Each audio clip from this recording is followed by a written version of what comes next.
Basically আমি আসছি পিছনের গেট দিয়ে, এবং যে জায়গায় আমি এখন আসছি সেটা খুলনার সবচেয়ে পুরনো পার্ক, শহীদ হাদিস পার্ক। অলরেডি 6:26 বাজে, তো আমি অলরেডি লেট করে ফেলা আছি, যার ফলে আলো অনেক কমে গেছে।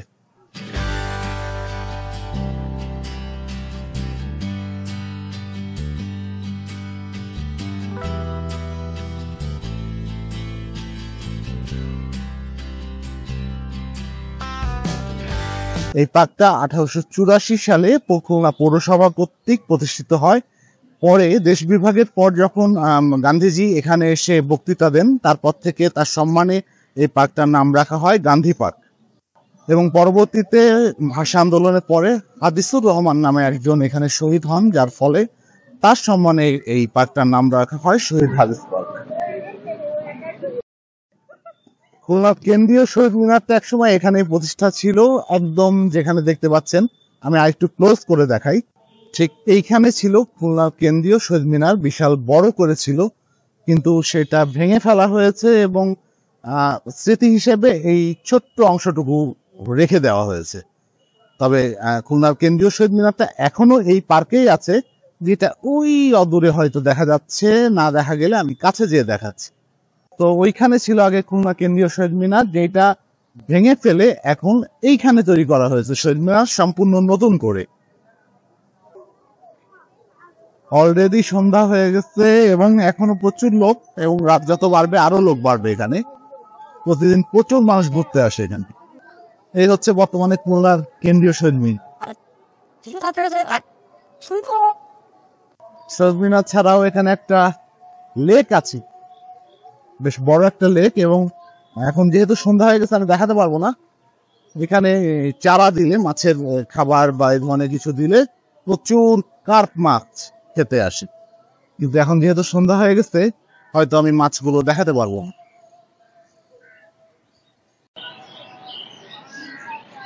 শহীদ মিনারের পাশ ঘিরেই এই পাশ থেকেও কিছু বেড়ানোর জায়গা আছে, সামনে একটা ফোয়ারা আছে।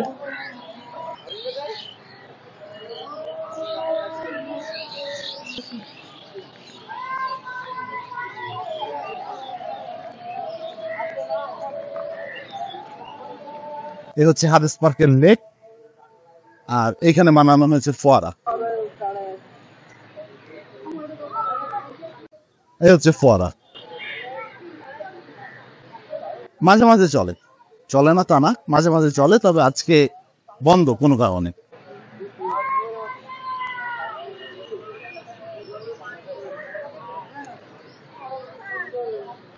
দেখাতে পাচ্ছি কিনা যায় না, কিন্তু প্রচুর কাক,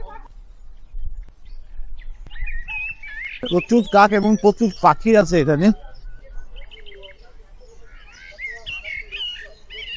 পাখিগুলো বেসিক্যালি দেখা যাচ্ছে না, তবে প্রচুর কিচিরমিচি শোনা যাচ্ছে। এইখানে মিনারটা বানানো হয়েছিল উপরে উঠে বসার জন্য, বাট যা হয় স্বাভাবিকভাবে উপরটা হয়ে গেল ডেটিং প্লেস, এবং এটায় কোনো একটা সমস্যা হয়েছিল যার ফলে সিঁড়ি ভেঙে গেছিল সম্ভবত। তো এই জায়গাটা ঢেকে দেওয়া হয়েছে যাতে কেউ উপরে না উঠতে পারে, এবং এটা আপাতত বন্ধ। সুন্দর জিনিস বানাইছিল, বাট চলেনি, কয়েকদিন পরে বন্ধ করতে হয়েছে।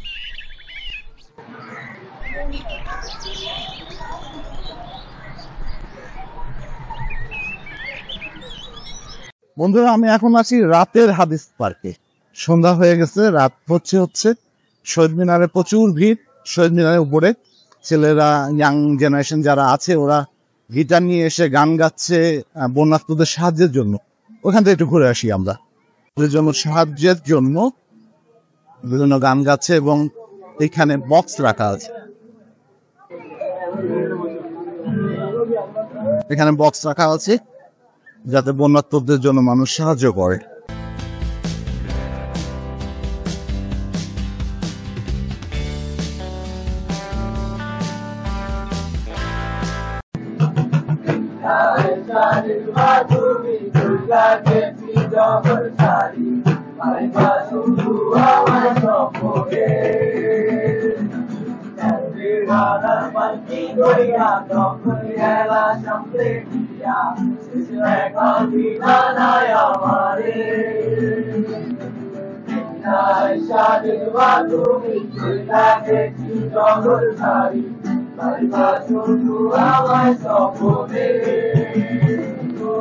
যে গেট দিয়ে ঢুকেছিলাম ওটা ছিল পিছনের গেট, আর এখন আমরা যে গেটের দিকে যাচ্ছি এটা হচ্ছে সামনের গেট। এটা হচ্ছে সামনের গেট, মানে মেইন গেট। সবাই চেনেন, যারা খুলনায় থাকেন সবাই হাদিস স্পট চেনেন, জানেন। তারপর আমার এই ছোট্ট ব্লগটা বের করলাম যারা খুলনায় থাকে না তাদের জন্য, যারা চেনে না হাদিস স্পটকে তাদের জন্য।